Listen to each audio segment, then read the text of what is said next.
Hey everyone, welcome to episode 84 of the Pickleball Effect podcast. I'm your host Braydon, joined today by Aaron the editor, Kyle Tranga. Guys, welcome. Happy to have you on again. Aaron and I have come fresh off of our trip to China, so we got Aaron on to fill some stuff in, or for us to talk about the trip, what we learned, what we saw. Kyle wasn't there, unfortunately, but Kyle has done a bunch of international travel. I know you're going to be able to relate to some of our stories. This was my first time doing anything like this, especially, at least first international in the Asia continent part of the world. So a lot of new stuff and fun experiences there.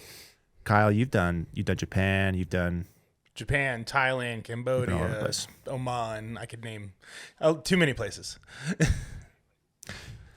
You probably already know our stories before we even tell them. I'm looking forward to hearing some of the stories. Yeah, this will be fun. And but before we get into it, this episode is sponsored by Pickleball Central, your one-stop shop for everything pickleball. They've got a massive inventory, 30-day paddle return policy, best price guarantee, and a solid rewards program. Use the link in the description to get up to 10% off most items, including paddles, balls, and shoes. All purchases help support the show too, so it's a win-win. Click the link, save some money, and gear up for your next match. Plus, for this week, they're doing a massive clearance sale through June 30th, and they have some really good deals.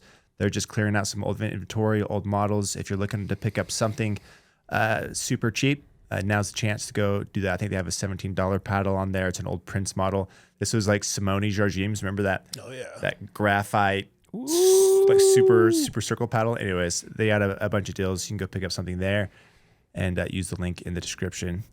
So this week, weekly update, I'm going to do some housekeeping items, some updates on products. And then we're going to talk China trip, what we saw, what we learned, thoughts on 6-0, what 6-0's got coming down the pipeline. 3-0 to 5-0, this is Kyle's this week. He's going to talk about the mental game, airing it out. We don't know what Aaron is airing, but we'll find out when that happens. Kyle's Corner. What was that? No, I was just going to say what Aaron's cooking. Yeah, we don't know. Close to the chest. Kyle's Corner. We're talking headlines from PPA this week. A lot of really fun stories. My family's been out of town this week. When we got back from China, they stayed in Washington. So I've been home, bachelor padding it, watching a lot of PPA and working. And so I'm more knowledgeable than normal with PPA pro stuff. So I might be able to contribute something interesting there this time, Kyle. Yeah. And then Paddle, Babble, and Gear. We're gonna talk foam paddles. So when we got back from China, had a flood of paddles that had come in, and the J2NF was starting to get talked a lot about while we're gone. So I finally got a chance to get some time on it. So we're gonna talk J2NF, which is anyways, talk about that one. And then I want to talk about another solid foam paddle I tried from GRUVN. This is the Laser 16 HD solid foam paddle. This is this is a foam paddle that's not getting talked about as much, that I think deserves some attention. It is filling a gap that no other foam paddle has done so far, and I think it will pick up some attention from others as more people start to hit it. But we'll talk about that one. So going into weekly updates on products. My Dry Max grip, I've talked about this a couple times on some other episodes. This is finally live. You can pick up on Amazon or pickleballeffectshop.com. This is just a product that's meant to keeps your hands dry. It's for people who sweat too much and they sweat through their overgrip, right? Like if an overgrip isn't enough to keep your hands dry and to give you a secure, just a good grip so your hand's not slipping, this is the stuff you want. So we were all visiting Florida not long ago. I was sweating like crazy. Was using this stuff. It was working great. It's fantastic. So if you that sounds like you, link in the description. Go check it out. Happy to get that up and running. And then I have another new product coming out next week. So calling these cap coins. These are just the weighted butt cap coins that we've seen from a few different brands now. But with the cap coins, this just kind of rounds out my paddle customization offerings. We'll have the tungsten tape. We'll have the cap coins. We'll have over grips, edge tape, Dry Max grip, just everything paddle accessory is going to be there. You don't need to go anywhere else. It'll just be a one-stop shop. We'll be able to put together some bundles. So excited to, I've been selling stuff now for a couple of years and have just kind of slowly built up different items and brought different things to the market and now have this complete offering, and it feels good. So excited about that, and we'll start getting those out to people, and I'll send you guys some samples too. But future looks cool there. And then quick tungsten story. So these tungsten stories come up here and there. This one's probably the coolest one that's happened yet. Not probably. This is the coolest one that's happened. So a couple of weeks ago, Leigh Waters, Annalie's mom, coach, they traveled to do everything together. Just messages.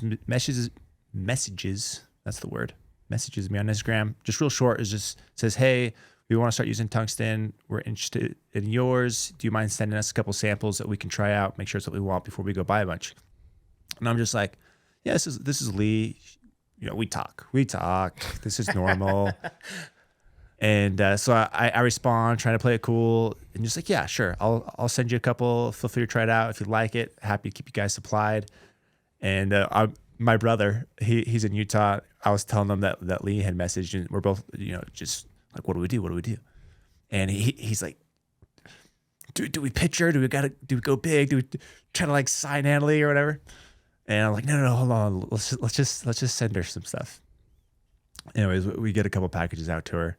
And I haven't heard anything since. But this week, during the PPA event, Annalie, I was watching just yesterday. She just finished playing Udit in the semifinals for singles. It was a really good match, really tight.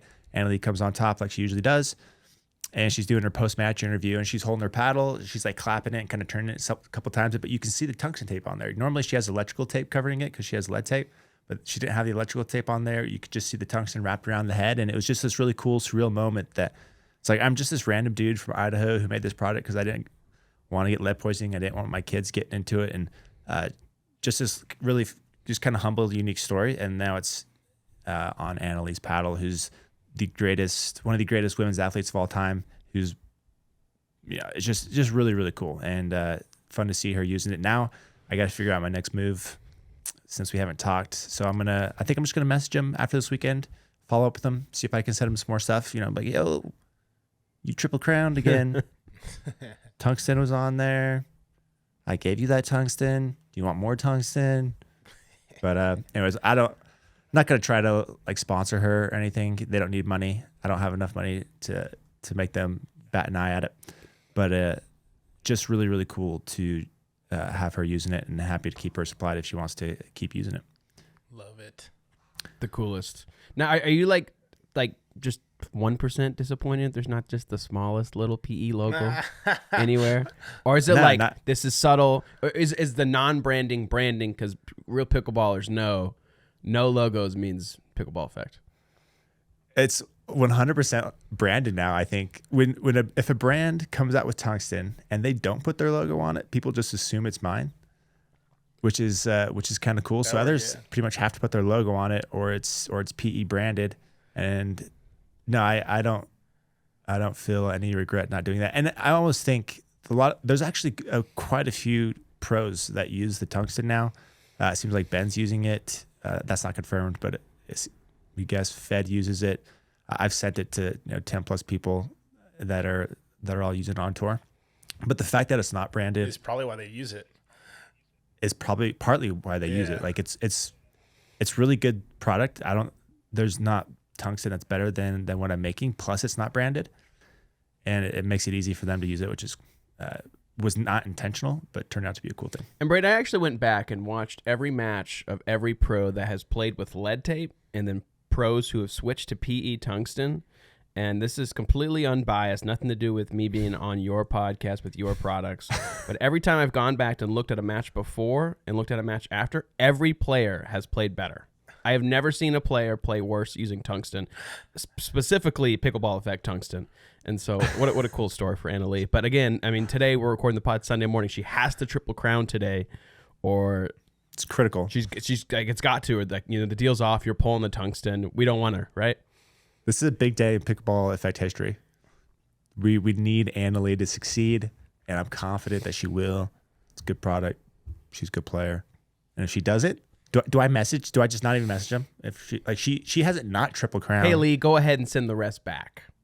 Yeah, like the 5 extra inches you have, send that back, please. I don't want that on your paddle. It's the coolest thing ever, though. Congrats to you. Congrats to Pickleball Effect, and literally like a product you made to help out pickleball that you thought was cool is now in like the best player on the planet's hands on national television, and like that's all because of you and what you've done. So like literally no glazing on this side, but that's awesome. Yeah, I appreciate it. It feels really cool, and never would have guessed this would happen.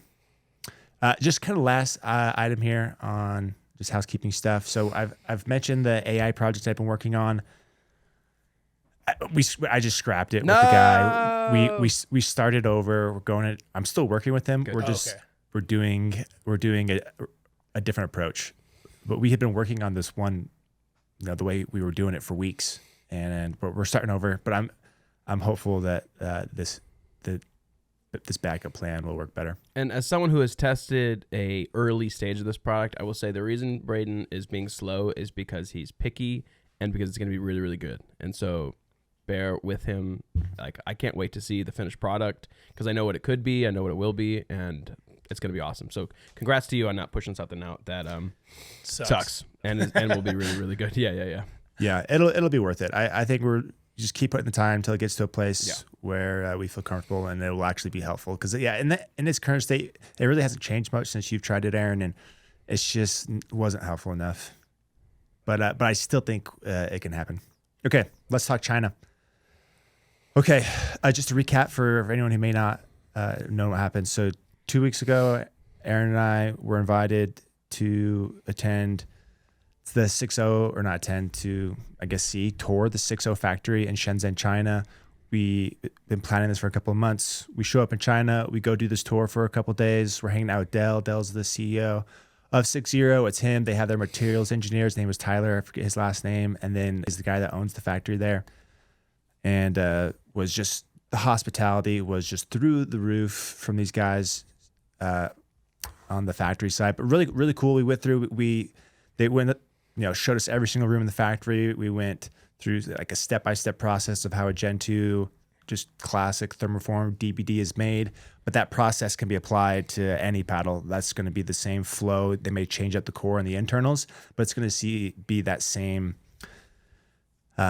procedure that they go through to make a paddle. So we've seen it. We were there. We were in China. We know exactly how a paddle's made. We saw the scale, and it was really cool. Learned a lot about 6.0, about how paddles are made. Because we've been tossing around these terms, right? Thermoforming, peel apply, and we have an idea of what they are in our heads, but we had never seen the process in real life, right?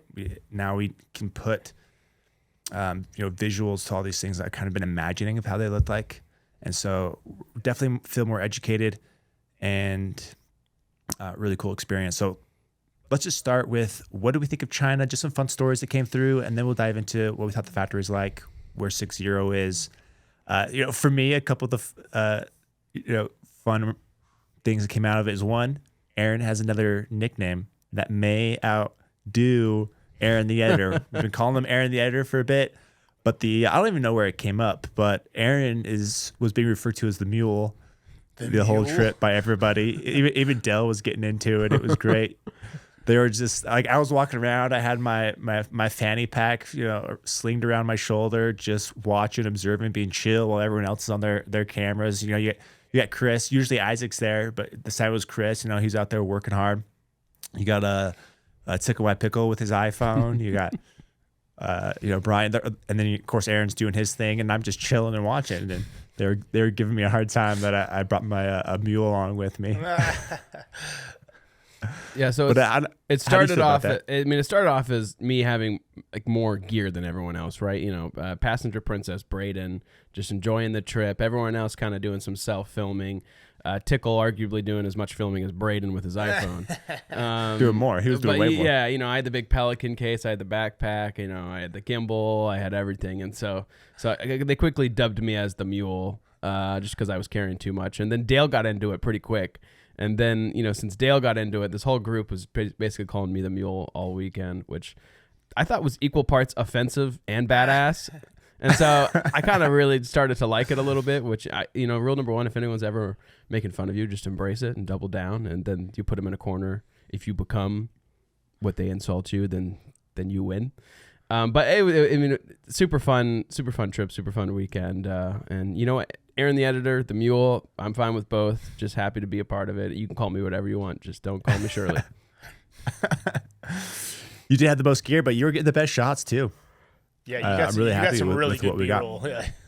There was this who's gonna post first on Instagram between Chris, Brian, myself Pickleball Effect.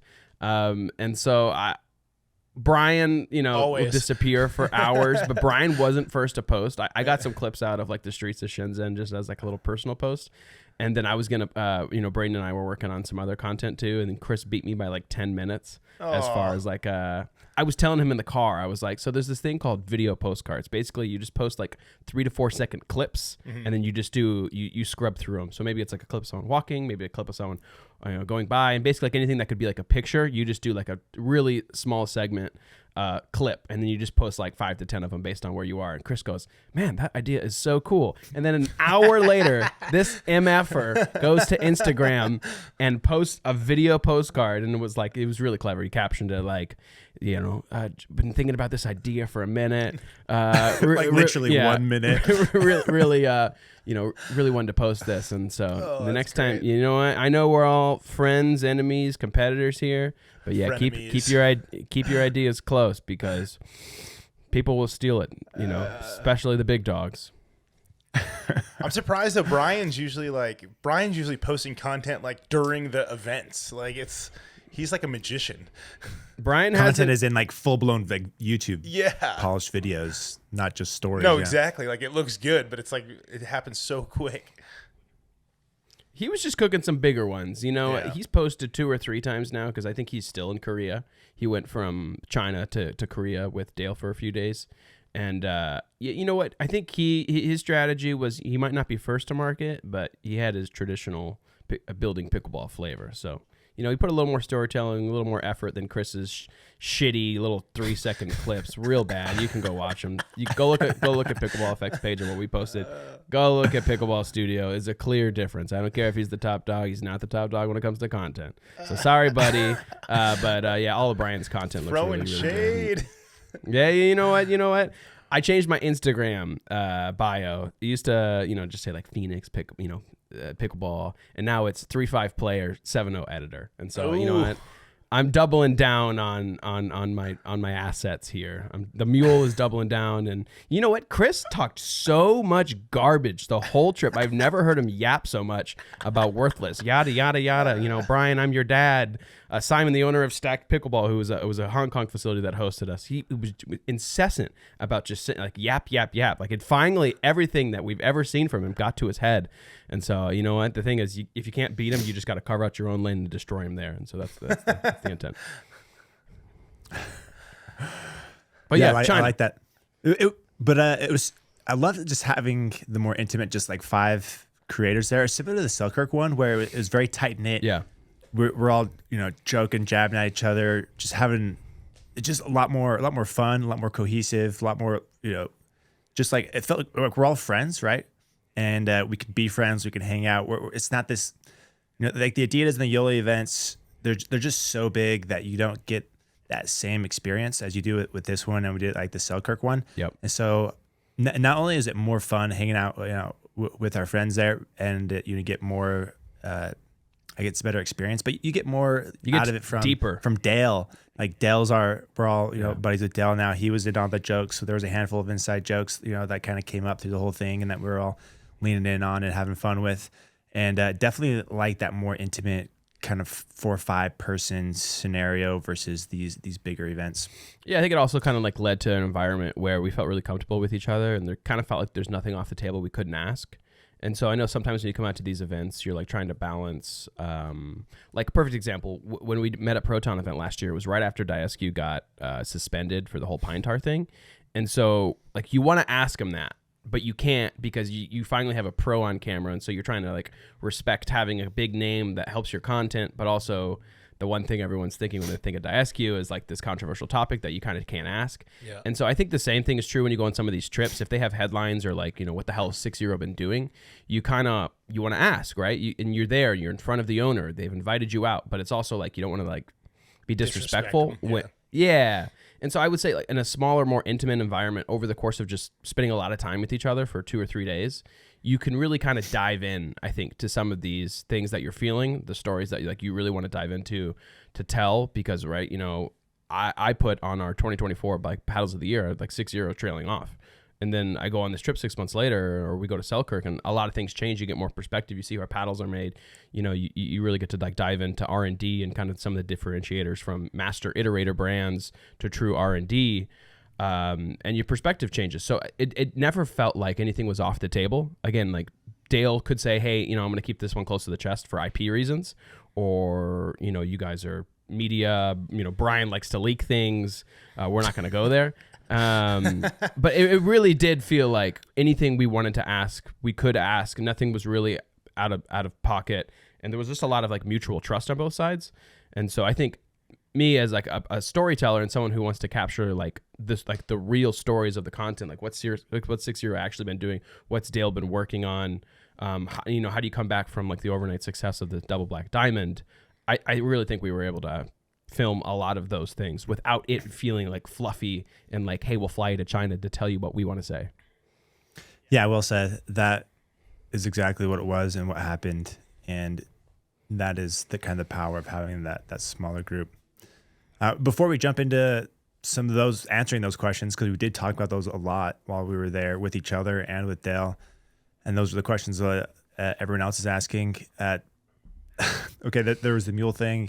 Driving in China is mainland, absolutely mainland, wild. Mainland China. There's a million mopeds. A zillion. No rules on the drivers. It was, I don't know how we didn't murder at least a handful of mopeders. Did you see the whole family on a moped? Like I said, we 3 was the max. Okay, I saw a dog. I saw 3. You know, it was like the whole Russian nesting dolls: father, wife, son, and then a dog on the bottom of the moped where you'd keep your feet. And that was a family of 4. But again, you give them a little tap with your car, you're not going to prison for it's exponential prison with you know what you could do here. And so, man, yeah, it's everywhere. They're everywhere. But then in Hong Kong, you drive on the left side of the road because of British influence, and 0 scooters, 0 mopeds. Totally different. You go to mainland, a trillion scooters, and everything goes. Yeah. Yeah, Kyle warned us about that one. Yeah, it's like that in a lot of places in Asia. So, but it's like water. It's like water. You have to, you see it. Yeah, you have to just let it flow. Like you can't like stutter step and like get traffic slightly off beat. That's when everything goes like. You have to just embrace it, and you're almost better to like keep a consistent speed and show your angle, and someone can like course correct. But it's literally like it's like raindrops falling down like a windshield. It's exactly. It's just like, you could not explain that a better way. But yeah, several moments where I'm in the front seat. We're getting shuttled around where there's 3 cars on the right lane, one right next to us, one barely in front, one barely behind that person. We want to get over. They just start going over. And I'm like, there's 3 cars there. And then all of a sudden we're in the same lane as them. And there's like, you know how they're in the water, you got sharks and there's like all those little fish around the shark. Like that's how the mopeds are around the cars. Totally. And I still don't understand how people got anywhere without dying. I didn't see a single wreck. And we had a couple lead-foot drivers too. You know, like they were hauling us around in some cars with some muscle, and like they were pushing them. You know when you like rent a car, it's a little bit nicer than your car. It's got a little more horsepower than your car, and you're like, I'm gonna have a little bit of fun. That was happening. That was happening, and we're sitting in the back. Like I don't get car sick. I was getting car sick on some of the stop, start, turn right. Like I was in like a. It was like a drive with an retired F1 driver who now works for a pickleball factory. It was, I'm crazy. I don't follow F1 or anything like that, but are there some Asian drivers that are just incredible? We found the pipeline, if anything. Yeah, like if they need some talent and they're on the hunt, that's where I would go. Oh, that's great. 100%. Anyway, so that was just wild. Food, we just ate traditional Chinese food. Anybody get sick? The entire first 3 days. I didn't get sick, but I was definitely having, some issues with it coming out. Yeah, I told you. Just little constipation challenges. Braydon shitting is what he's saying, guys. Yeah. That's 3 lines on that one. Yeah. If you're reading in between the lines, those are the words. Well, we go from America eating all this like hyper processed stuff to like any other country, and our stomachs are like, whoa. I will say that was definitely a thing. It felt like every meal was. I don't know if it was because we were like Americans. They're like, hey, the white Americans are coming. Let's order triple. I think that was kind of the stereotype, and everything was family style, and there would be like 40 dishes of food, and you couldn't like you couldn't eat everything. Like I love to eat food. Like eating is one of like my favorite things about living. And I was getting so sick of meals because I just knew it would be like an exhausting marathon of too much food. And normally that's a great problem, but we were also eating like 3 big meals a day, and it was just it was a way lot. too much eating. But I will say to the process thing, it did feel like I was eating more than I would traditionally eat, just because you're like, YOLO, I'm here, I want to try it, I don't want to be offensive too. They're ordering all this food, and I definitely didn't ever feel as bloated as like I've had on like something a quarter of the amount, and so that was a real thing. Yeah, big time. But still really fun to try new things. But it was a lot of fun. After we left those first 2 days, I was with my wife, my parents there. We went north a little bit, but I didn't eat hardly as I was eating 1 meal a day after that for the next 3-4 days. And but yeah, it was still fun though. But it was nice to get some American food later. The first Pizza Hut I saw afterwards, I was like, yes, give me some of that. Did you go to KFC? Pizza. They did get us KFC. KFC. Yeah. KFC was fun. Yeah. Yeah, it's definitely better there. Way I better. guess All fried Asian chicken is a big thing in mainland. Yeah. But the thing is, they got us like this massive, again, an American-sized KFC lunch, like a ridiculous amount of food.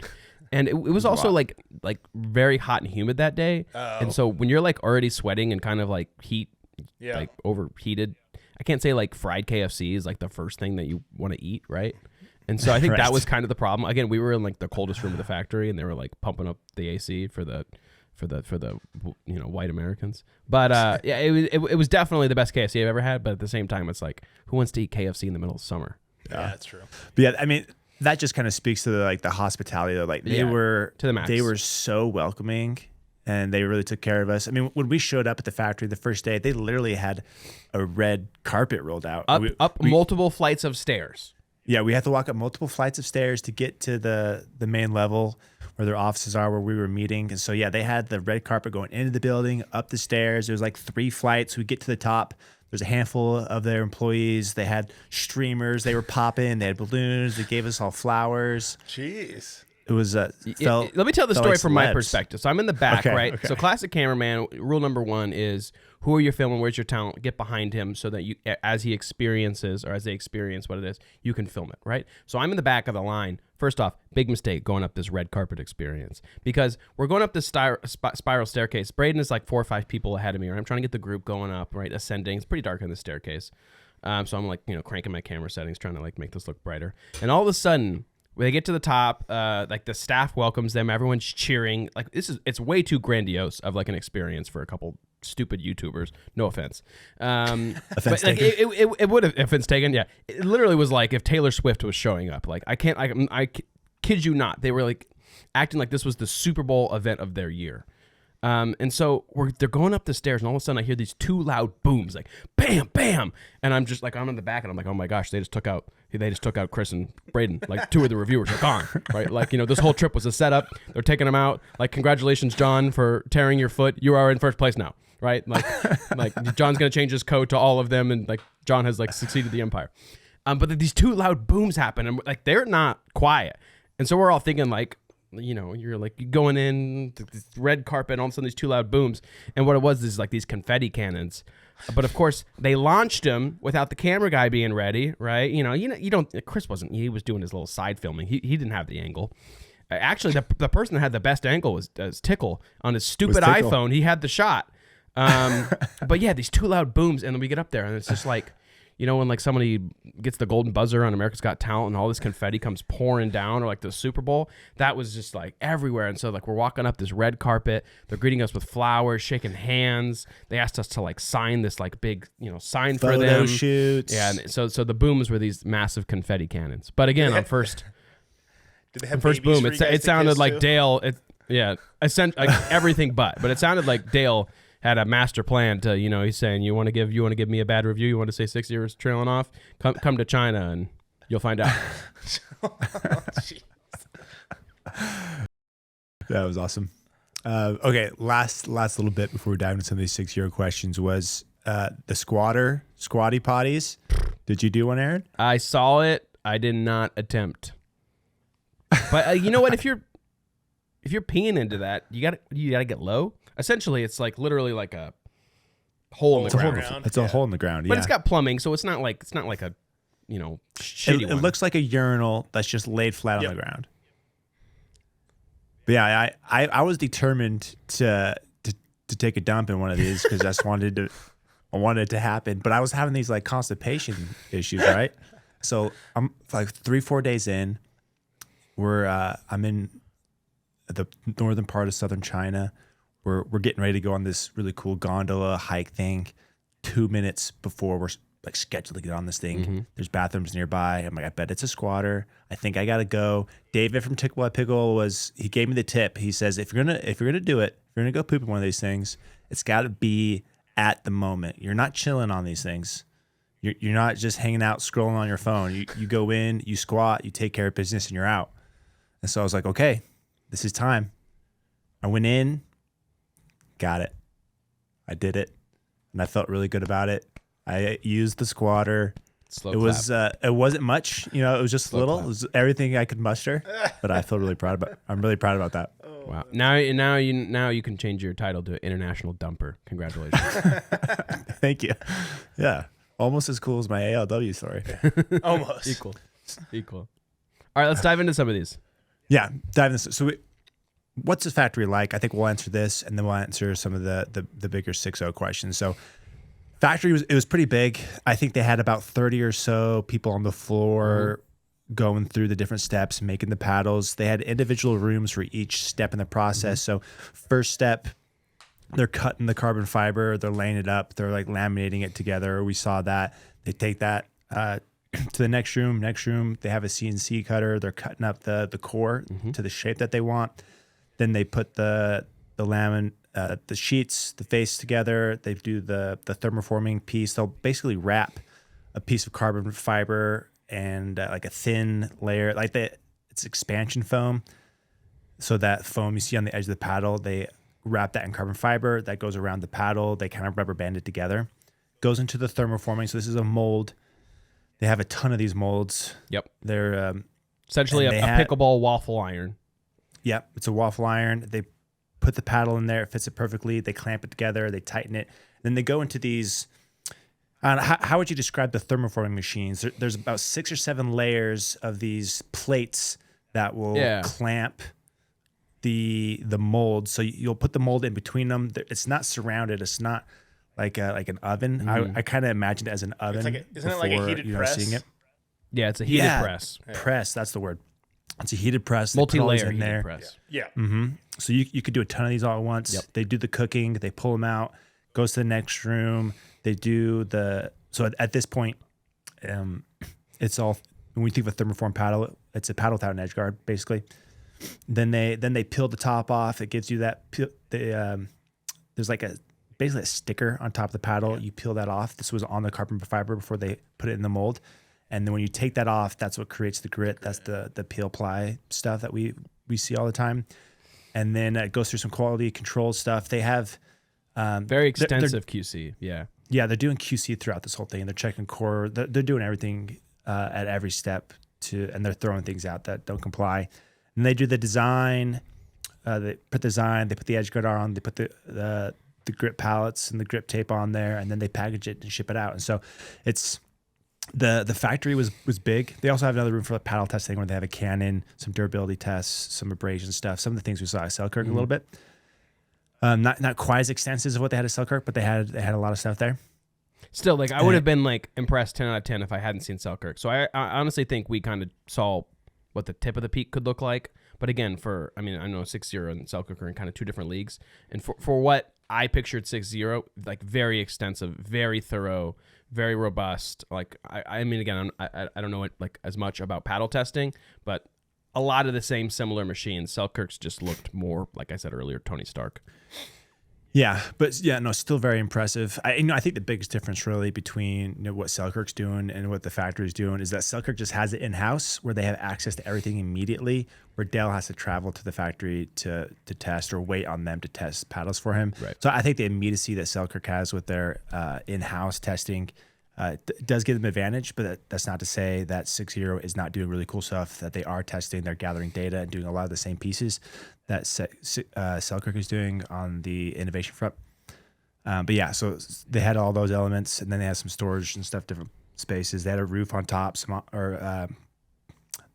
they had a Court.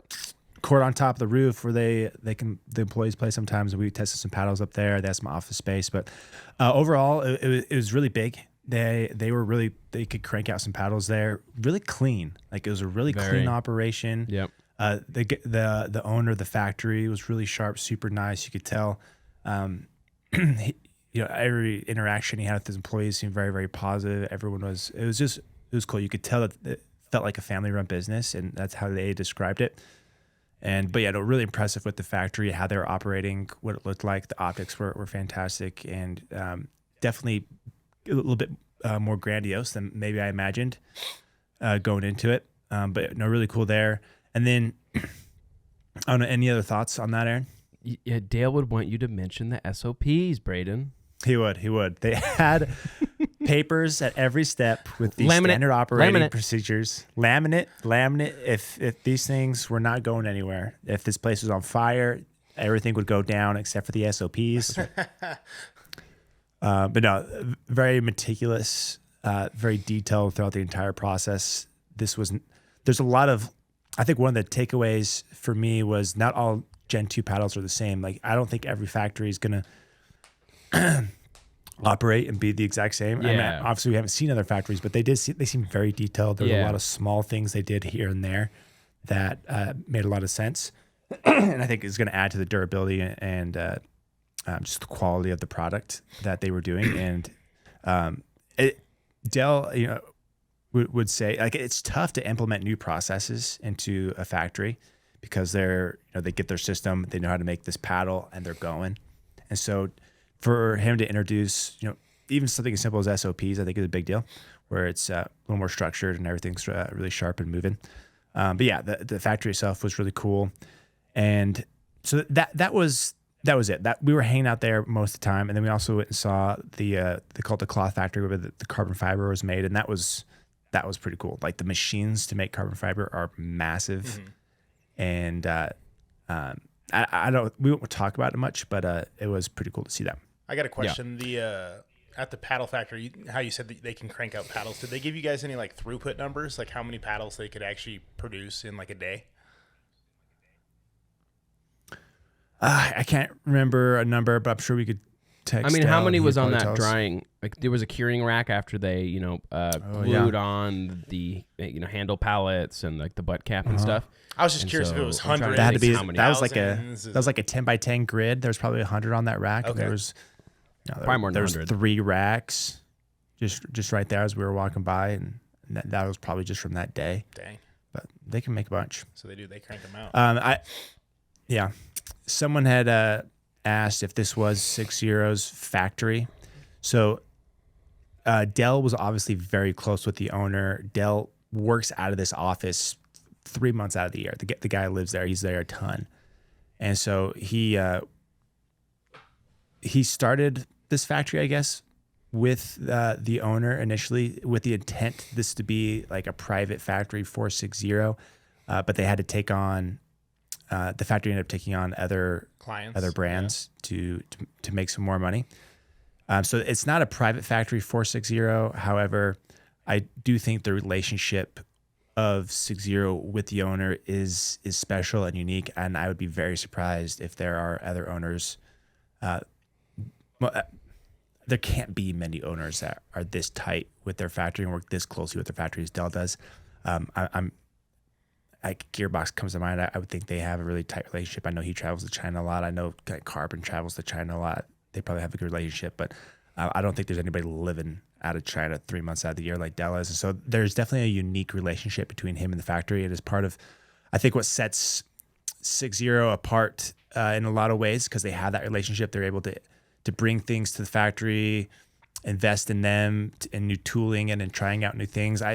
From what I understand in our conversations, that not every factory is going to be willing to add new elements to your paddle, to innovate new machinery, new processes really easily. Like, it's kind of like pulling teeth, and it's tough to do that because it's a big investment for the factory. Right. It's not a guarantee that they're going to be selling these paddles. A lot of times these factories will see a paddle that's doing really well selling, and they'll try to make their own version of it, out of their factory so they can help their customers that way. And so it's a big deal that he has this relationship and is able to bring his ideas and technology and the way he wants to make paddles to the factory to innovate and bring new stuff to market. But then that brings the question, 6-0, we had the overnight success with the DBD, the Ruby did well. Since then, we've just kind of seen some iterations of their paddles. Nothing's hit. Nothing has been as exciting since their original launch.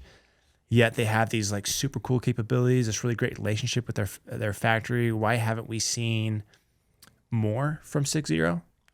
And how would you answer that, Aaron? What was your take? I think it's exactly like you with the AI bot. I think you could release something now. It would probably be good, but you want to hold it slower so it's great. Again, I know Selkirk said similar things, but Dale is okay with losing headlines because he wants to put out something great. And so I think, you could even probably argue to an extent that it might be a subtle downfall, that he probably had something great maybe 6 months to a year ago, but because he's been so extensive about testing, being methodical, being so sure that the paddle is great, he's not going to release something that he doesn't believe in. And so because of that, I think, yes, we'll see great paddles, but it's all circled around the fact that true R&D takes a ton of time, because you're right, it's not in the financial interest for a factory to do new R&D. It's different if they put a new surface layer and all they're doing is sourcing a different pre-preg sheet of a different material. It's a lot different if you're saying, hey, we're not going to thermoform and we want to do this new technology that the factory doesn't have that would cost millions of dollars for them to purchase this equipment. They're only going to sell, I got the thumbs up. I got the thumbs up in Google Meets. There we go.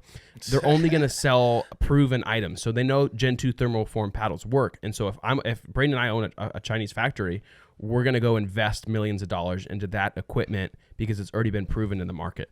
And so that's why we've seen so much iteration throughout pickleball, but true R&D takes so much time because it still has to be created from owners who are investing money in new ideas, because a lot of factories will be master iterators and take proven concepts and tweak them, but they will not bring completely new technologies or processes into pickleball because there's no financial interest for them to do it. The owner has to front load all of the costs of R&D and prove it out by paying the factory to make it, for them to market to either love it or hate it.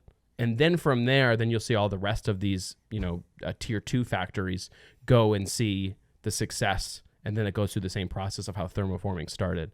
And so I get that there's a million ways where you could cheap out on a paddle. I think that was the biggest takeaway for me, is paddles are still very much made by hand. Right. And I've been to the Ford factory in Michigan, and I think to an extent I was expecting, you see all these documentaries on how a Campbell soup is made, and these thousands of cans of soup are going down this assembly line. And I thought it was going to be like that to an extent. Pickleball paddles are still very much made by hand. There's processes, there's molds, there's different techniques, but a person is placing these different components into the correct order before it goes to cook or to bake. And so there's a million areas where I could see no wonder these paddles are breaking. No wonder these paddles stink, because you can cheap out on materials, you can cheap out on QC process before you bake it, after you bake it, if you're not even going to thermoform it. And so I think going back to what Dale is saying, I think Dale's just being really picky and it's taking a lot of time. And I think we've even seen Dale's got a ton of really exciting things. It's not just we've waited 2 years and now we have the Ruby Pro, which I know we can say, maybe not dive into, but it's not just the Ruby Pro. There's a backlog of really exciting, some Gen 3 tech, some Gen 4 tech, some Gen 5 tech, not to just, coin new terms, but if anything, he's done so much R&D that now he can probably release a ton of things. And now the order, Braydon, which you could talk on more, is what and when. Yep. Yeah, well said. And I think in addition to that, they've been going through a lot of growing pains. He called it crossing the chasm, where, he was this overnight success when it was Dale in his bedroom, right? in Australia. So he's been scaling his business to what it is today, and he's been very intentional about making this an international effort. He has distribution in several different countries. He's wants this thing to be big, and so it's hard to grow a company, like the administrative side, growing a team, growing that relationship with the factory. Like there's a lot of elements to a business that we just don't think about. We just want to see paddles, right? And so he calls it crossing the chasm. It's taken a couple of years to build up his team, get to where he is now, where he can start, pushing some paddles. And so I think they deserve some leniency there if you're just judging them purely on innovative products that are coming out, where they've been trying to become a real company and not just this guy at his house buying Alibaba paddles, right? And so the administrative side, the growing pains, those type of things have been a big Herculean effort from him and his team that he's building out. And so that, in combination with what you said, where innovation does take time. I know they were hesitant with the Gen 3 stuff. To your point, he's sitting on a lot of stuff, and there's still part of me that's like, oh man, I really wish one of these was out by now. But let's talk about that. Paddles coming up. So when I post on Instagram, I said, what do you guys want to know about 6.0? 90% of the questions were variations of what's next, what paddles are coming, right?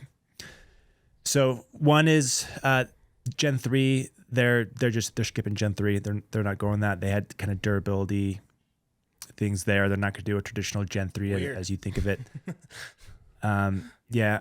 And then but Gen 4 style paddles are very much there, and when they were going through their deck, he was kind of talking through his innovation, how they're approaching these kind of Gen 4 projects that he's been working on.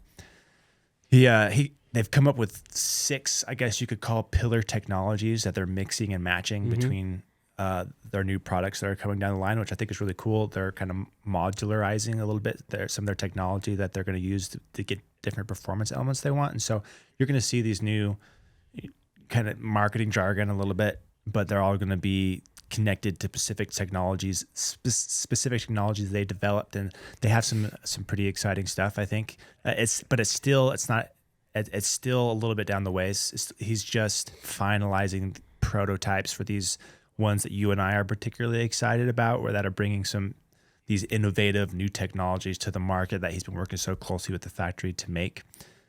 And so that's still down the road a little bit. Immediately, but it is going to be this year. Like, I think we're going to see these this year. Multiple this year.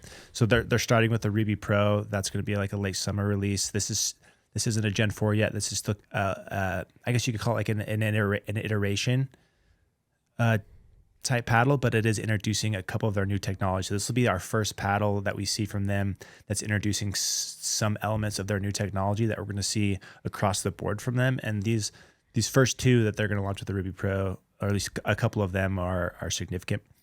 But those, in combination with some of the future cores and things that they've developed, I think are pretty exciting. But it's still a few months. We're not there on paddle releases yet, but that's coming.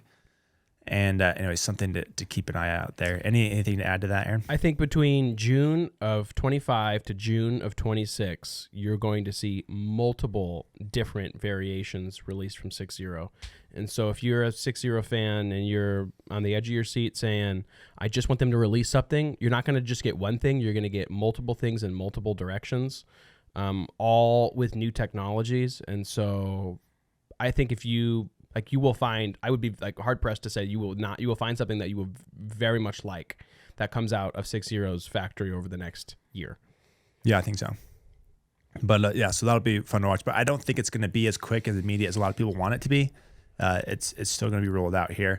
And they have a little bit of a challenge with them, where they have 5 or 6 projects that have all kind of come together right here at the same time. They have to figure out how to roll this out and not just dump everyone now and not have anything for like 2 years, right? Yeah, I think that's part of it. A lot of companies they'll go through it's a singular process. They'll do R&D, and again, I'm not a paddle owner, so you can roast me in the comments. Feel free, please. I don't know. I'm speaking out of my butt. But from my perspective, they'll go through the R&D of one new technology, and then they'll prove it, they'll test it, they'll create it.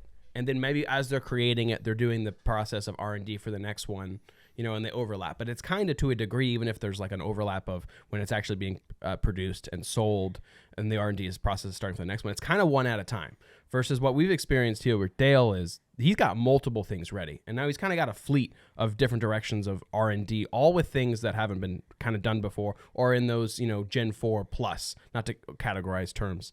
So now it's what and when, but it's all new things, all different directions. But it's not the same process of like, you know, DBD, Ruby Pro, and like, so Dale, I almost think has like a problem of trying to figure out what to release and when, and then, you know, especially and how it relates to a lot of different things are coming to market now with some of these new foam paddles that we're going to talk about later. You know, and if you wait on one thing, what does that mean now? And so, and I actually am happy that 6-0 isn't releasing a Gen 3 paddle, because I kind of would think it would be too late. Like SLK, yes, they released the Era. Yes, it's a great paddle. Yes, everyone's saying it's an 11.624 clone.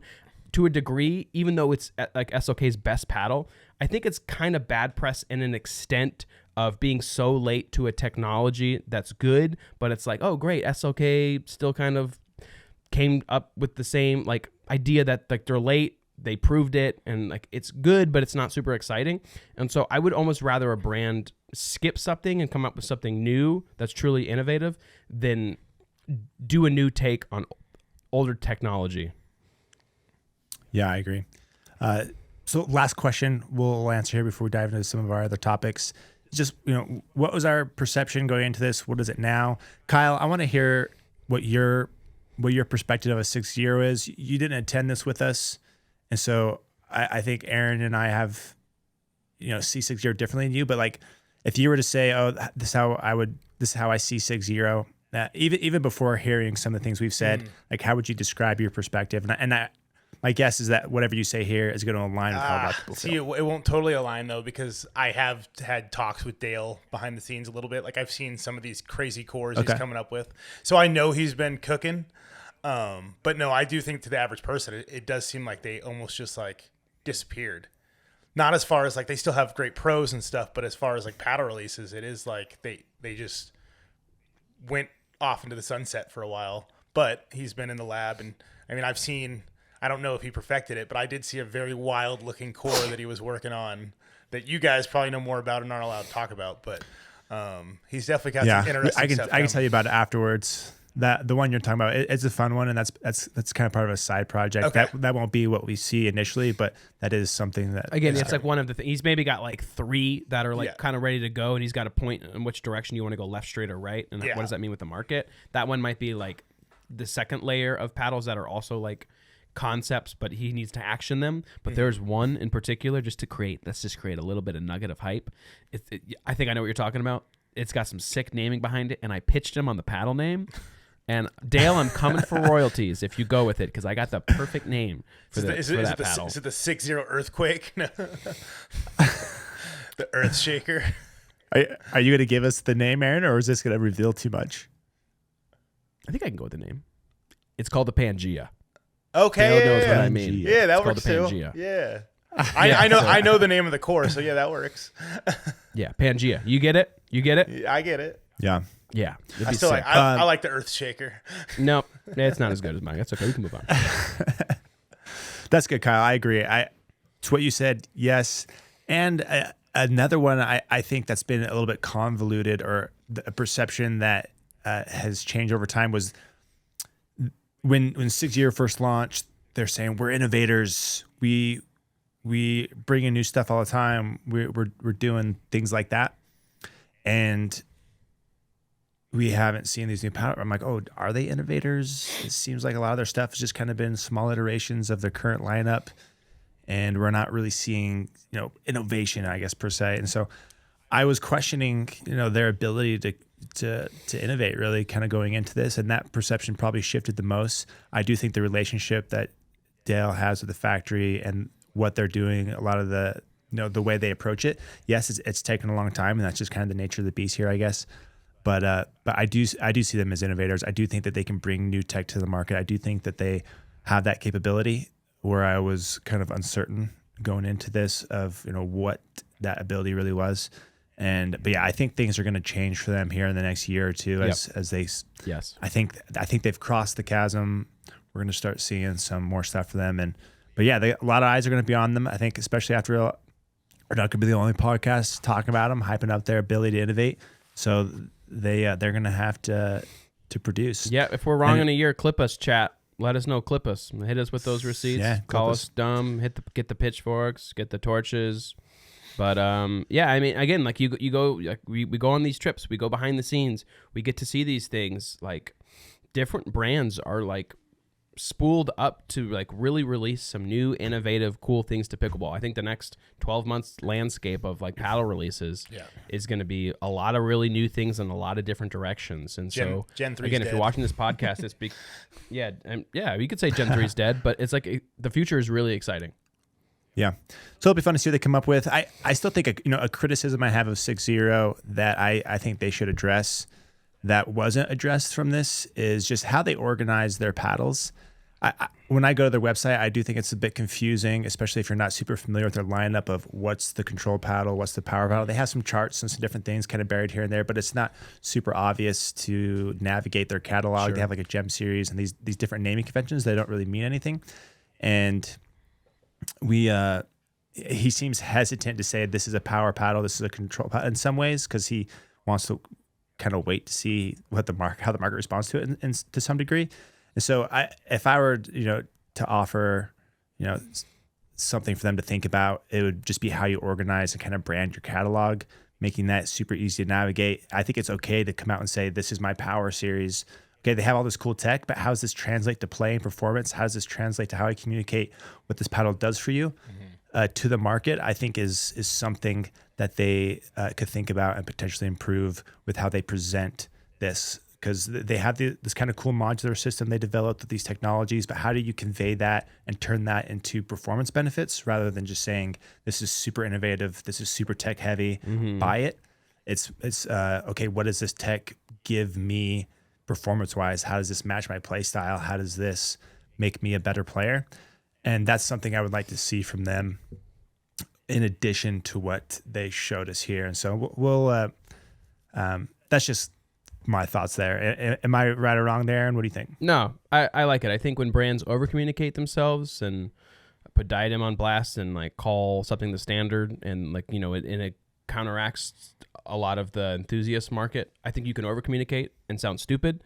I think you can under-communicate and sound too vague.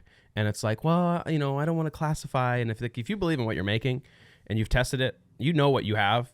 I agree there's a middle ground of don't make too much information, don't make too ridiculous claims like the best spin in pickleball, eternal, long-lasting spin, and don't maybe sound so vague that you don't like know what you're making and believe on the iteration of where it slots into the market. And so I think a lot of brand owners probably have enough awareness to do that. But we've seen too much and we've seen too little. And so I think the middle ground with, some companies are naming shapes. Some companies are naming, being like literally like 11/6/24 saying this is the all court series. This is the power series. They're being like very black and white. And so I think all works well. But if you don't categorize and you don't tell people what they're buying, they'll probably just buy it based on looks. Yep. Yeah. So that'll wrap up our thoughts there. We're at an hour. Are you guys still good to go a little bit longer? Yeah, no, I'm good. Yeah, we can go a little bit longer. Whatever we want to bounce. I mean, I do want to do paddle, babble, and gear still. I think we'll skip over 3.0 to 5.0, Kyle. Okay. We'll save that one for next week. Yeah, that's fine. That's a good one. So let's do airing it out. oh hell yeah. Let's do airing it out. Let's do Kyle's corner, but let's just kind of keep those brief a little bit, Okay. and then we'll do. I do want to keep my paddle. I'll shorten Kyle's corner. We'll just section. talk about like 2 topics on there. Okay. right. So airing it out. Zooming into airing it out. Welcome back to airing it out. You know what? I'm going to call this out at the end, at the beginning. I think I should maybe do it at the end. Call it out. Everyone watching this podcast, airing it out's looking for sponsors. So this is a sponsor call. Every other segment has a sponsor. Again, this is not a cash grab. I just want to read something. I just want to read. I want to be excited about it. And so if you have a really cool product and you're looking for a new segment, I think airing it out is the best segment of the Pickleball Effect podcast. Ooh. Again, we could talk about something smaller. This is a 1 month a segment, and it's here and there, but we're looking. It's a sponsor call. if you want me to read something in a really nice, bassy, deep voice, I had to put that out there. Aaron, if you want a sponsor, I'll just go get you one. It would take me like 2 days. Ooh. All right, clip that. All right, here we go. Clip that. well, I'm actually glad you say this. We skipped 3.0 to 5.0. We're going to change 3.0 to 5.0 sponsor to Airing It Out. For today. Airing It Out brought to you by Holy. Nice. So this is an advanced electrolyte system built for pickleball players.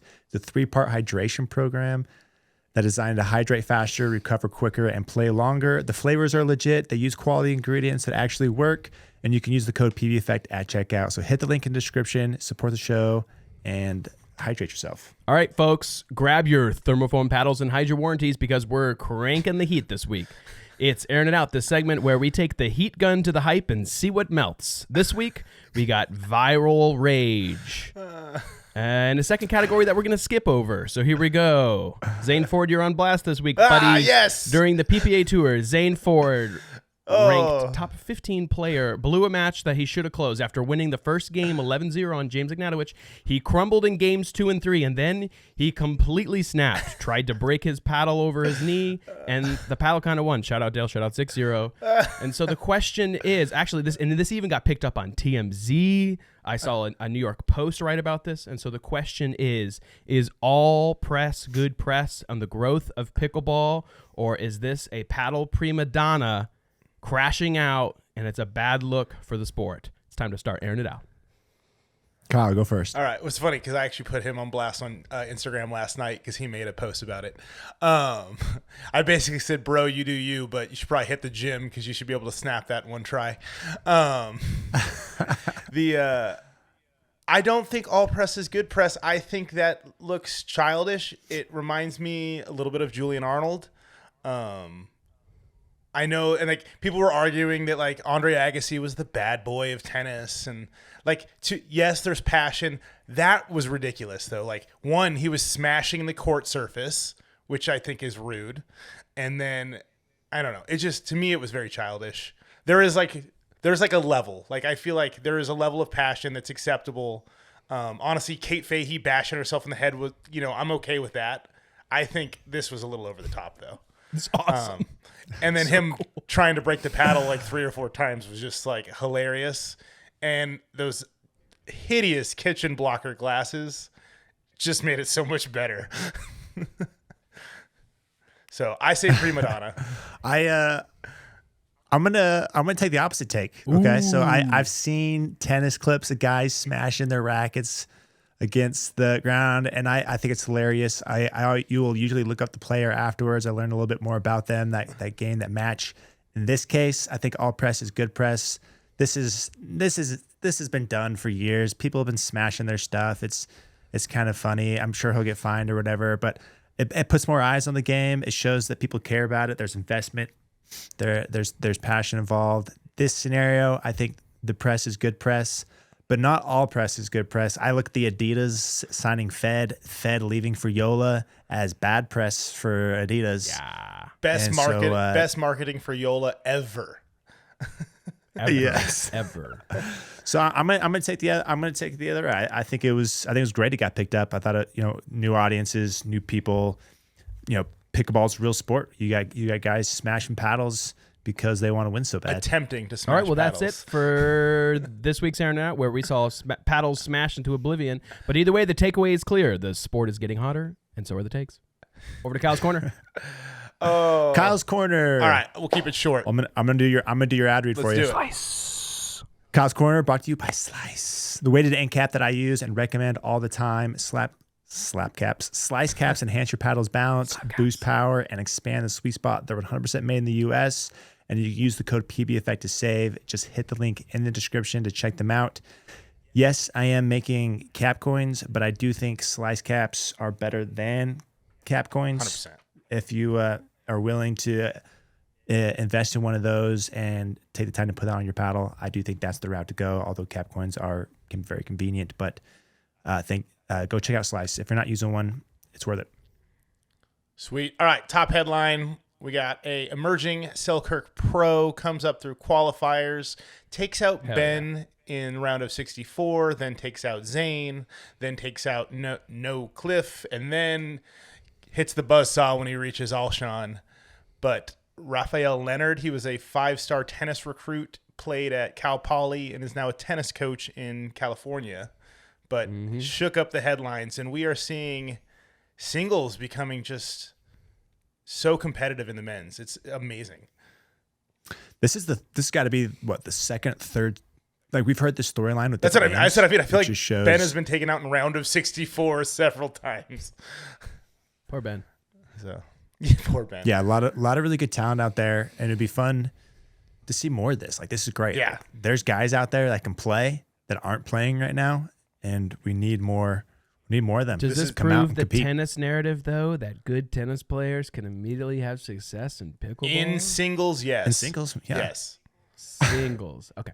Yeah. There are still singles players that can't break in doubles because it's a different game. And you'll hear them say that. Like, it's not the same. Yeah. Yeah, you can have elite tennis guys come in and immediately make an impact in singles. However, when you hit the Alshons, when you hit the Federico, when you hit the Hunter Johnson, you can't just walk in and beat those guys in singles. But you can certainly come in and compete in those first few rounds, I think, if you're an extremely talented tennis guy. So that was the exciting headline. Another one, it's related to being viral. So very different feelings about the Nasty Nelson hit by Jack Sock. So Jack Sock gets bagged in a point, and the next point decides to just hit one of the hardest Nasty Nelsons I've ever seen. Drills the guy, and he's basically applauded over this, which is funny because that girl we saw who wins. So you're still a thumbs down for this? That was game. Yeah. That was game point. So yeah, I don't know. That was game point with the girl. But should that be taken out as like? Do you think that should be taken out as a way to get a point, Braydon? No, you can't change that rule. No. You get hit, but I still think it's poor sportsmanship. But Zane Ford's fine for bashing his paddle like a child. All right. He's got you, Brady. He's doubles down. Yep. Yeah, there's a clear line there. Oh. Zane was doing it to himself. He affected himself. Yeah, okay. Jack is involving another person. It was great though. That was a great Nasty Nelson. And it was right on the money, dude. It was a stinger. It was quite nice, and it was perfect because he immediately it was right back to back. It wasn't like a delay or anything. He got immediate revenge. So he gets bagged. It's a clean speed up. It wasn't like anything nasty. It wasn't like super high up. It wasn't like And then he immediately walks back, 002, and then immediately just drills him, nasties him. And so it was like immediate. It was immediate payback, and I definitely think it was petty, but I don't know. I mean, it was pretty funny. It made for a really good clip. It made for a great, and Jack is like known for, he is very entertaining to watch. So he always keeps it fresh. I loved it. And then, yeah, that's on brand for him. I got one more headline. This has to be historical. We saw I'm pretty sure it has to be the greatest comeback in pickleball history. Connor Garnett down 0-10 and down, was he 0-9, and he wins both games. Like, I don't think at the pro level we have ever seen a comeback like that. I only read about this one. I did not watch it. Did you guys watch it? I wanted to go watch this. It's probably posted by now, but that I watched I only saw the 0-10 game. I didn't see the one before, but just goes on an absolute, like, just doesn't miss. And that's amazing. Props to Garnett. It's crazy to think that he went that many points without making an error, essentially. Because it's singles. You only get the one serve. Yeah, you can't miss a return. Yeah. You can't miss a drop. Well, I guess you could miss a drop because it's your serve, but you can't miss return. Yeah. And in singles, you're always going for the return. Yeah. And you're getting big serves. Really cool. Yeah. Right. Yeah, super cool. And when Jack lost, he didn't destroy his paddle. He didn't. He took it on the chin like a man. He should have. We would have gotten great press. I will say, I'm sure Jack Sock would have broke his paddle. Really cracked super easy. Yeah, I was going to say, he would have broke the paddle in one try, 100%. So. Yeah, was that paddle snap? Was that a nod for 6-0 quality or a embarrassment for Zane? It's an embarrassment for Zane. Hit the weight room, bro. Maybe a mix. Do you have a Ruby? I'll break. Do you have a Ruby? I will test this for content. I bet you I could break it in one snap. We'll see if we can find an extra. We'll see if we can find an extra one for you. So, Okay, we'll finish things out with Paddle, Babble, and Gear, brought to you by ADV. So ADV are the makers of high-quality pickleball bags and accessories. I use their pickleball bag V2 personally and always recommend it to players who want something durable, organized, and built specifically for pickleball. If you're ready to upgrade your gear, check out the link in the description and use the code PBEffect to save. Okay, we're going to talk 2 paddles here. J2NFs and the GRUVN lasers, both solid foam. Let's talk about these real quick. I believe we've all played and hit these, correct? The GRUVN is on its way to China. me. I do have the J2NF though. The GRUVN is okay, but you've hit the J2. Oh yeah. So we're in China. This is starting to get picked up by different channels and being highly touted for just a foam paddle that's more than a control paddle, right? More of a competitor with carbon. It's taken, which I agree. This is a carbon competitor. It's given us, Kyle and I had talked about this offline, how we both said when we imagined foam paddles, the way they're going to perform and play, this is kind of what we imagined right here is like what this one is giving us, what the true foams are giving us. I don't think this replaces true foams. I think this is a competitor with them. Yeah, 100%. I think the big draw to this potentially over a true foam though is that it's lighter. Yep. The carbon 1s and 3s are on the heavier side, and the carbon 2 is wasn't so much that way and is still a very good paddle. But I think I take this over a carbon 1 or carbon 3 shape. Easy. But so the draw to it is it has a little bit of that foamy feel, so it's comfortable, it's nice, the dampened vibrations. It's their hybrid shape. It's forgiving for a hybrid. I don't think this is as forgiving as their J2Ks, but it's still on the forgiving side.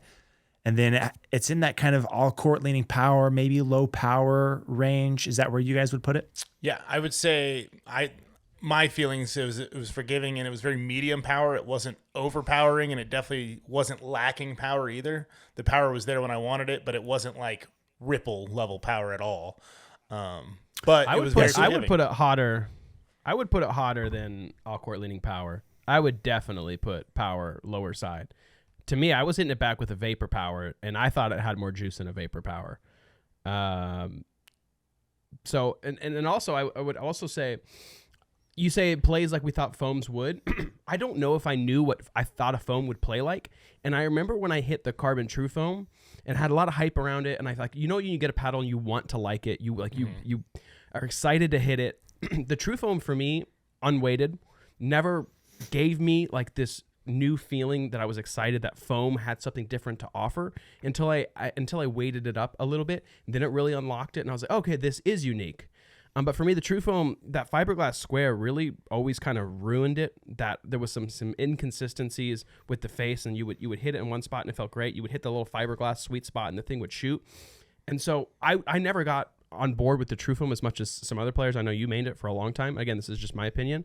But so I never really connected with the True Foam, and I hit a few other foam paddles. But again, they were really control oriented. So yeah, they were nice and like muted and plush, but it never really like it never turned my head away from polypropylene. Mm-hmm. But when I hit the J2 NF for the first time, I immediately had like a little spark in my eye. And I was like, this is different and this is really nice. And it wasn't like an adjustment. Like everyone says, you need to play the True Foam for a little bit of time. You need to like adjust your pickle senses into foam.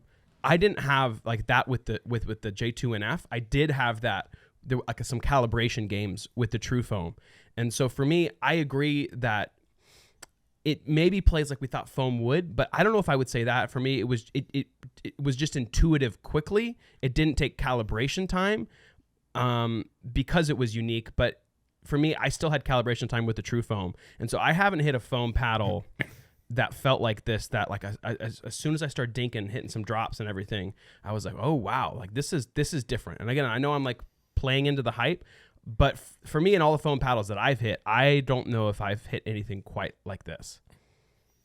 Yeah, that's a good take. I totally can see why you're saying that. Yes, that fiberglass makes the carbon like a little unpredictable, I guess, at times. where you didn't experience that same thing with the J2 NF. And so that, I think that's a nod to the NF over the true foams in that category for sure, which does make it easier to kind of pick up and play. You don't have to calibrate as much. So that's a good take. I like that.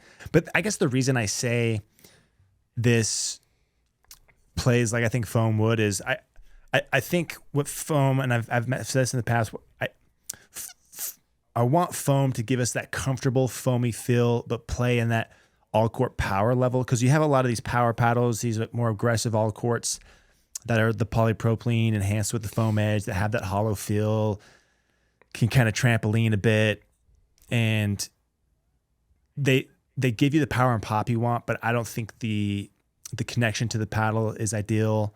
I think there's some stuff to be desired there that foam brings to the table, where you get that comfortable feel, you get the reduced vibrations, you get this element to an all court power level paddle that you just can't get from a poly.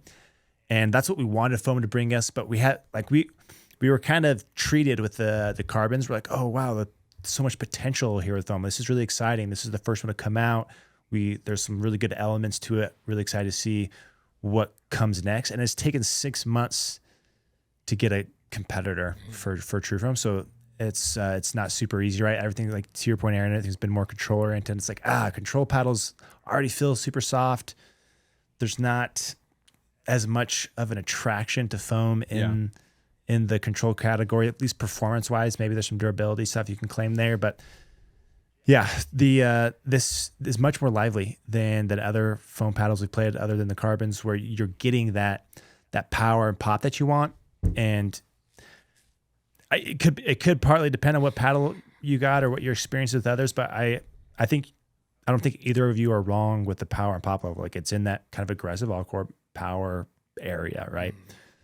The big takeaway for me is yes, these are very good. I'm excited that we have these. You can pre-order them, and we're finally getting over the hump of figuring out foam. I think this is the first of many good foam paddles to come, and we're going to have a slew of good offerings here. And, good on, Honolulu for being one of the first to figure it out. It's like a notched foam design. Kyle and we've all said this, for the last 6 months, that foam needs something more than just being a solid slab. It needs something to liven it up. Carbon did the cutouts. These guys have like a notched foam around the edge, something kind of loosen up the core a little bit, give it a little more. So we're starting to see these more than just like a foam slab. Like the 008s were just a foam slab. The blue cores were essentially just a foam slab. But it needs something to liven it up, and these have that thing that liven it up. Yeah. So in addition to that, this one come out. Not too many people have talked about it. I don't think this is in everybody's hands yet. It's not. He said he had a very limited amount. Yeah, I didn't realize that I was only a few that had this, and this was my first time playing with it, and I was surprised no one else has talked about this yet, because it is also very different. When you hit this, I was playing this yesterday with alongside the J2NF and the Carbon. This is noticeably more offensive than the J2. It makes the J2NF feel like an all court. Okay. When you hit this bad boy, it is like rhombus ripple level power. This thing is there. And so I was very surprised at how lively it and how much it gave me. And then when I ran the numbers, the power also kind of fell in line with what my experience was. So my average serve speed was 57.1 miles per hour. Dang. The average serve speed for my Ripple R2 was 56.9. So it actually came in higher, though the pop numbers were a little lower than the Ripple. But overall, very high-powered foam. And this is the first high-powered foam paddle we've come across. And this, in particular, is a very big deal, because all the other high foam paddles all have durability questions and concerns. You got Yola Pro 4s, which, though better than the 3Ss, still core crush. Mm-hmm. You have the Rhombus Ripple, which heavy, stiff. Not, it's good, but it's not what the original was, right? And so this one comes in as a full foam. Presumably, you get the durability benefits there with the no core crush, and hopefully it sticks. We haven't tested. We need more time for the debonding testing, but say we get the durability benefits in that high power level. Like this is could be the most durable big power paddle out there, and the first one to come to market with a high power foam paddle. What they did is it's basically slabs, like vertical slabs of foam that there's like cut ups. There's not cutouts, but there's like separate slabs in there that gives it some movement and some response there. I was only played one day with it, but I was hitting stuff long. I was having a hard time dialing it in. Like it's one of those where you got to drill, you got to play, and so. But it does like to get a handle on it, and so I obviously need more time to see if I can tame it and bring it down like I can a YOLO Pro 4 and like I was able to with the Ripples after some time with them. So am I gonna be able to do it with that? That's kind of the question. But it's in that zone. This thing smokes, and I think you're gonna hear more about these as it gets going. But I do think it's significant that we have the first high-powered foam paddle. These are also available for pre-order along with the J2NFs. Can I ask, because the J2NFs are getting so hot or popular, like I think the back order is going to be a month or two. So if you want to go get one of those, which there's definitely endorse, I would go get on that list. Two quick questions on that foam GRUVN. One, that's a hybrid, correct? So we're at high 90s with a hybrid here. Yes. Okay. And two, what's ball contact? Does it noticeably stiffer to get that power? Like how does it feel in comparison to the NF and True Foam as far as feel? So it's more similar to the NF. Okay. Like feel wise, which is a great place to be at this power level, right? Dang. In a hybrid. Get me excited. In a hybrid. It is a little bit heavier. They must be using a little denser foam. So this thing is like a 118 for a hybrid. So it's on the heavier side, though it's not like out of this world heavy. The R2 and the hybrid of the Ripple was kind of similar, like 118-ish. I think I may have gotten a heavier one. They listed that the average swing weight is 116, so it's possible I got a heavy one. I don't know, but mine was 118, and it does feel stability? a little bit sluggish. Stability feels great. So it's a 16 millimeter, like that's there. It's definitely a better forgiveness than the Ripple, kind of on par with the Pro 4s. Nice. But yeah, the big gain, right, is feel and then potential durability, and so they're pew-pewing their way into the market here. That's their little thing. Hey, that's pew-pew. Anyways, but I do think the performance-wise, that one could be a big deal, and hopefully we start to see these foam paddles flesh out. But this just kind of confirmed the impressions that Kyle and I had. We're like, okay, foam has arrived. It's here. We're gonna start seeing variations. Can't wait for the Core Crush break-in stuff to just go out the window. I don't know if you guys saw the Tech Dudes video. Oh, bro. He's like, this is how you break it in 2 seconds. And he did his power test. And he's like, this thing is hitting, way hotter than the original. And I like, that's what we all don't want, right? Like we want paddles to stop getting hotter. And that's what foam is going to do for us. Step one, buy a $280 paddle. Step two, step on it. Yes. Like that was the second segment I had for airing it out, but I cut it for time. So we'll bring it up next month. But Rafa, you're on blast, bro. Rafa on blast. He was doing that at the nerdy excited tourney. about foam. I think these are two good options. It's crazy. Yeah, it was actually thought the video was interesting in that like it was just the Gen 3s that like broke in. Yeah. Makes sense. Gen 1, Gen 2 stayed sense. the same, which is great. But even with Gen 2s, you'll experience Core Crush. Foam, I'm hoping, is the answer to our durability and break-in Agreed. things that have been plaguing pickleball for the last couple of years. Yeah. All right. That's going to end it for us. Thanks, everyone, for tuning in. Thanks, guys, for jumping on. This is officially the longest pod we've ever had. Yeah. If you did listen to the very end, say something. Special in promo the code at the description. end. Shoot, special promo. DM me for a free paddle. Maybe I'll send you some free overgrips or some tungsten or something if you comment. If you made it all the way to the end, but not just skip to the end. Yeah. It's got to be 30 minutes plus and listen to this. Tell us takeaways from every 5 minutes in order to qualify. Takeaways from every segment. I need a summary that's not AI generated. We'll know. We'll put it into AI and we'll ask if it's AI. Yeah, we'll know. All right. Thanks, everyone. See ya. Later.